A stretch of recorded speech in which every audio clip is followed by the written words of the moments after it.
سيد افندي لاحظ ان الكلمة الحلوة قربت تختفي من المجتمع ومن حياة الناس.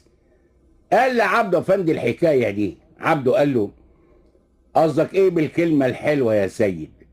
سيد قال له: قصدي كلمة الحب، كلمة التشجيع، كلمة الصدق، كلمة التسامح. دلوقتي الواحد يدور على اي كلمة من دول ما يلاقيش. الدنيا جرالها ايه يا عبده؟ عبده قال له: انا مش فاهم لحد دلوقتي انت قصدك ايه بالظبط. انا بتكلم كلام عام يا عبده، مش بشتكي بشكل شخصي. هدي لك مثال علشان تفهم انا عايز اقول ايه. بسأل ديك النهار واحد تاجر صاحبي، بقول له: فلان